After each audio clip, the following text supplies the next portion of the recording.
श्री सद्गुरु महाराज की जय। श्री सद्गुरु महाराज की जय। श्री सद्गुरु महाराज की जय। मनुष्य शरीर अद्भुत है। प्यारे लोगों, मनुष्य का शरीर अद्भुत है। अज्ञानी लोग ख्याल करते हैं कि यह शरीर केवल मांस, हड्डी, चर्म आदि का समूह है, परंतु विशेषज्ञ जानते हैं कि इतना ही नहीं है। केवल स्थूल ज्ञान के रहने वाले जो जानते हैं वह तो प्रत्यक्षता है, किंतु इस प्रत्यक्ष के अंदर अप्रत्यक्ष भी है। उसे विशेषज्ञों और सूक्ष्मदर्शी जानते हैं। स्थूलदर्शी दो तरह के होते हैं, एक विद्या बुद्धि में बड़े लोग और दूसरे विद्या बुद्धि में कम और हीन। अच्छे अच्छे डॉक्टर शरीर के भीतर को जानते हैं, किंतु उसके स्थूल अंशों को ही। इसके अतिरिक्त जो अधिक जानने वाले हैं वे जानते हैं कि शरीर के अंदर स्थूल भाग के अतिरिक्त सूक्ष्म भाग भी है, जो डॉक्टरी यंत्र से नहीं जाना जा सकता। कोई केवल पढ़ सुनकर समझ कर जानते हैं, दूसरे सुन समझ और प्रत्यक्ष पाकर जानते हैं। इन लोगों के ज्ञानानुसार यह शरीर विचित्र है। विश्व ब्रह्मांड में जो सब तत्व शरीर में भी वे सब हैं। यदि अपने अंदर सूक्ष्म तल पर कोई जाए तो उसको सूक्ष्म तल पर का सब कुछ वैसा ही मालूम होगा जैसे स्थूल पर रहने से उस तल पर जाने से मालूम होता है। स्थूल तल पर आप दूर तक देखते हैं और विचरण करते हैं, उसी प्रकार सूक्ष्म तल पर आरूढ़ हुआ दूर तक देख सकता है और विचरण कर सकता है। स्थूल तल पर रहने से आपको मालूम होता है कि स्थूल शरीर में रहता हूँ और स्थूल संसार में काम करता हूँ। उसी प्रकार अपने सूक्ष्म तल पर रहें तो मालूम करेंगे सूक्ष्म शरीर में हूँ और सूक्ष्म शरीर में विचरण करता हूँ, काम करता हूँ और देखता हूँ।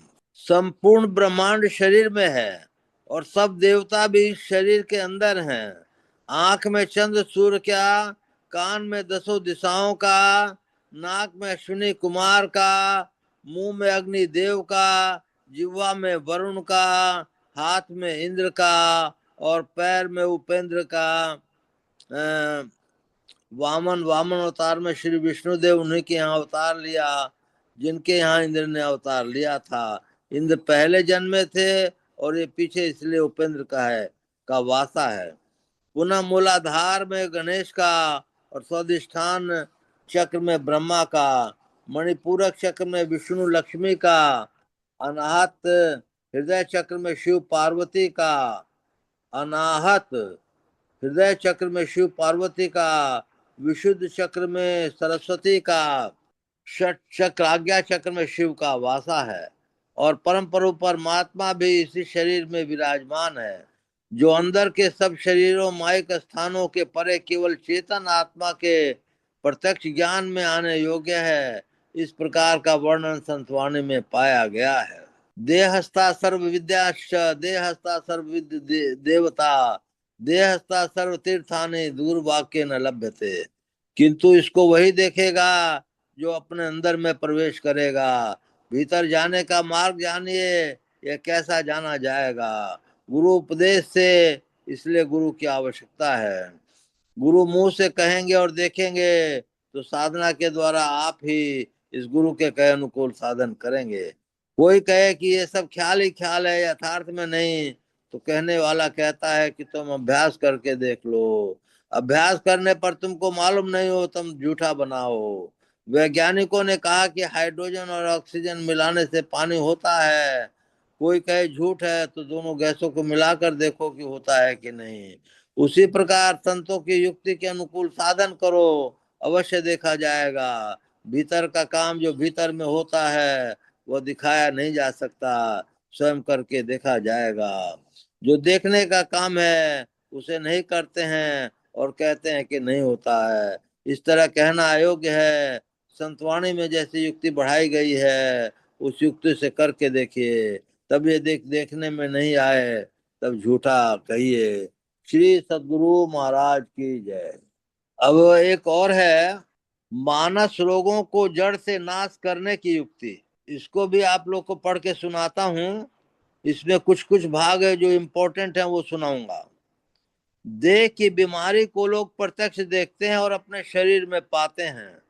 साधु संत कहते हैं सब बीमारियों से आप छूटे हैं, अच्छी बात है, किंतु बीमारी सिर्फ आपकी देह में है या और भी कहीं है? आपके मन में भी काम है। जैसे आपकी देह में बीमारी होती है, किसी की कोई देह की बीमारी हो परंतु मन अच्छा हो तो वह खुश रह सकता है, किंतु मन बीमार और शरीर अच्छा हो तो वह खुश नहीं रह सकता। देह की बीमारी आपकी छूट जाए अच्छी बात है, किंतु आपके मन की बीमारी छूट जाए तो और भी अच्छी बात है। कोई कुछ कह नहीं सकता कि मेरे मन में बीमारी नहीं है। आगे लोग भले ही कहें कि मेरे मन में बीमारी नहीं है, किंतु ज्ञानी लोग कहेंगे कि मन बीमारियों से भरा पड़ा है। दो दो तरह के होते हैं, एक पढ़ सुनकर जानना और दूसरा पहचान कर जानना। पढ़ सुनकर जानना पूरा जानना नहीं है, पहचान कर जानना पूरा जानना है। साधु संत कहते हैं कि अपने को तुम जानते हो कि तुम शरीर में हो, किंतु क्या तुम अपने को पहचानते हो? अपने को पहचानते हो, अपने को जानते हो, परंतु अपने को पहचानते नहीं। इस तरह स्वज्ञान नहीं होने की अज्ञानता या मोह में अपनी देह को ही कहते हैं कि मैं यही हूँ। देह अवश्य छूट जाएगी। हम लोगों के धर्मशास्त्र के अनुसार मरने पर श्राद्ध क्रिया होती है। इससे विश्वास होता है कि मरने वाली देह है। पाप उसको कहते हैं जिसकी परमात्मा देखते हैं, और कसूर उसको कहते हैं जिसकी सजा राष्ट्रीय सरकार देती है। मानस रोगों को जड़ से नष्ट करने के लिए साधु लोग जानते हैं, वे इसके युक्ति बताते हैं। इस युक्ति से रोग को जड़ से उखाड़ देते हैं। पहले कहा जाता है कि ये सब काम क्रोध लोभ मोह आदि रोग हैं। संसार में कौन कहेगा कि मैं कामी क्रोधी लोभी मोही नहीं हूँ? किसी का तो प्रकट हो जाता है और फला महाक्रोधी है, फला महालोभी है, किसी कोई इनको छुपा कर रखते हैं।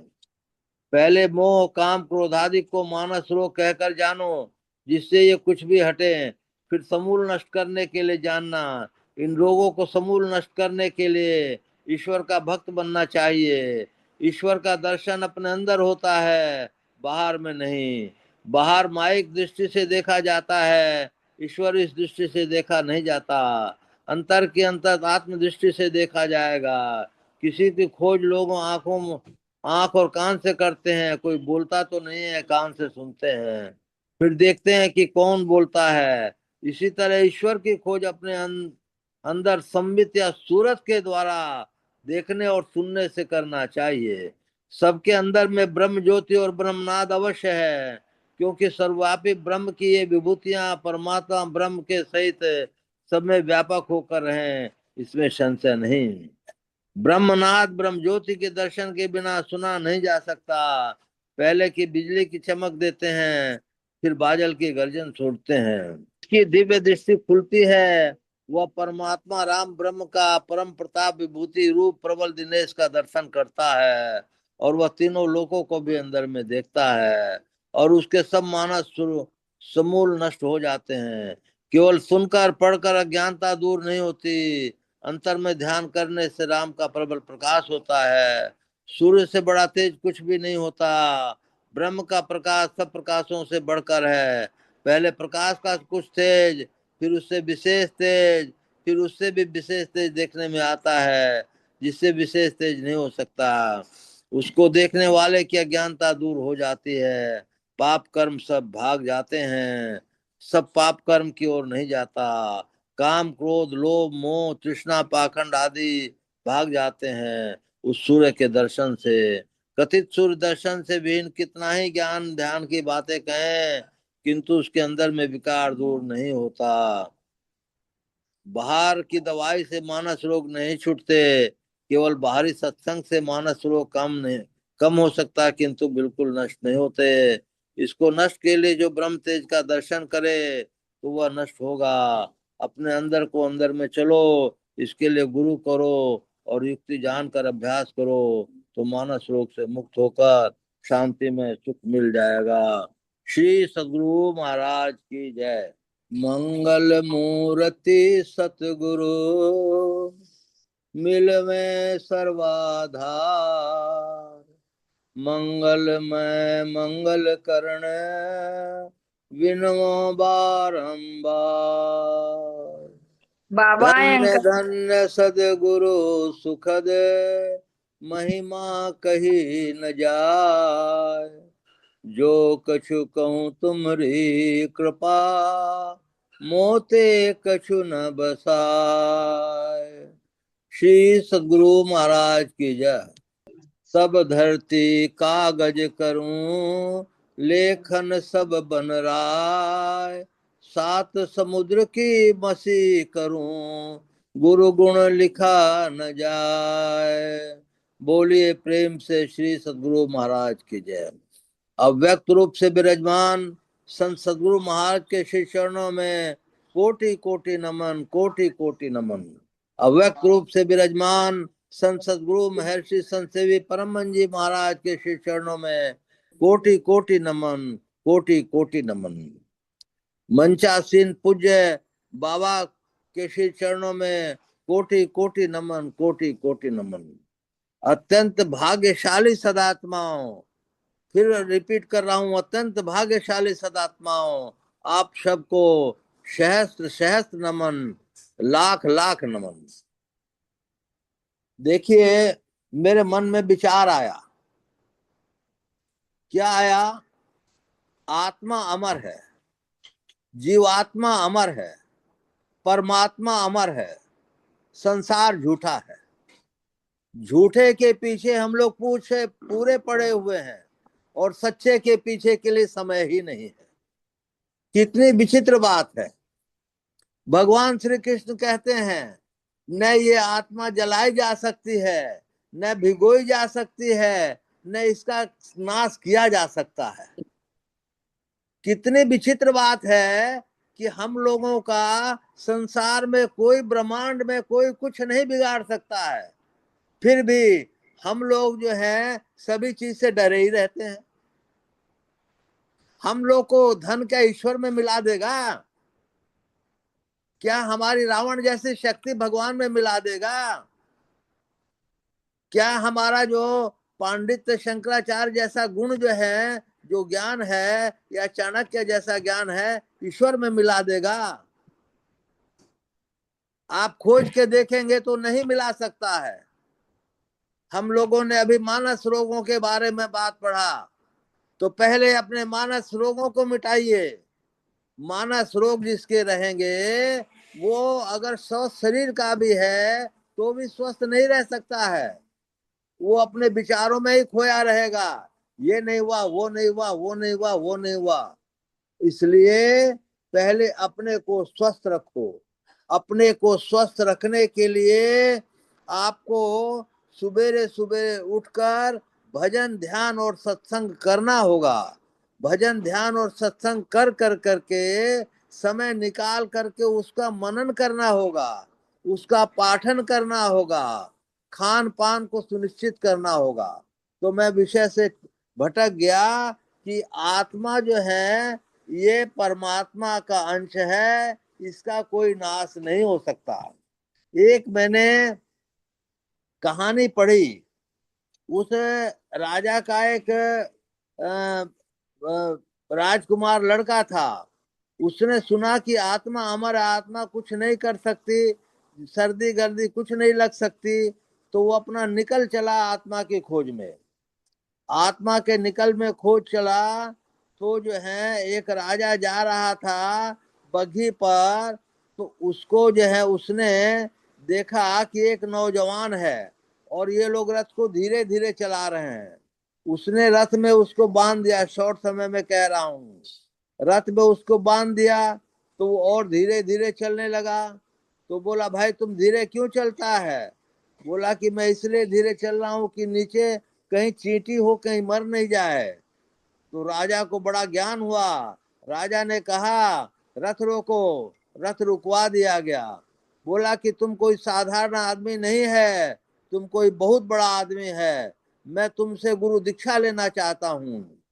तो वो लोग जो है पेड़ के नीचे जो है, मैंने क्या बात हुई मेरे को याद नहीं है, मेरे कहने का मतलब है जगत पीठ दे भागरी, एक ईश्वर का नाम ले लो और सब कुछ आपका संपन्न हो जाएगा। एक ईश्वर के आप किस किस चीज के लिए तरसते हो, कितना गिनाओगे, कुछ भी नहीं है। एक भगवान का नाम ले लो, सारा संसार आपको मिल जाएगा। आप उसके बाद क्या चाहिए, उसके बाद भी ईश्वर चाहिए। ईश्वर के लिए ही हम लोग जो है ये ध्यान भजन और सत्संग करते हैं, और इसके लिए उसमें प्रेरणा जगती है, संस्कार होते हैं। ये दुर्लभो विषय त्यागो दुर्लभ तत्व दर्शन दुर्लभ सहजावस्था सदगुरु करुणा बिना। और सुषमा ध्यान में आता है हजारों अश्वमेघ यज्ञ और सैकड़ों वाजपेयी यज्ञ, सुषुम्ना ध्यान योग का 16वां अंश भी नहीं है। जब वो 16वां अंश भी नहीं है, या तो इस पर विश्वास करो या उस पर विश्वास करो। यदि वो 16वां अंश भी नहीं है तो सुषुम्ना ध्यान विशेष है, संसार निष्पेक्ष है। इसलिए इसका ध्यान करो। इसका ध्यान करने से परमात्मा भी मिलेंगे। परमात्मा जब मिलेंगे कुछ मिलने को बाकी नहीं रहेगा। संक्षेप में इतना ही कहा। बोलिए प्रेम से श्री सद्गुरु महाराज की जय।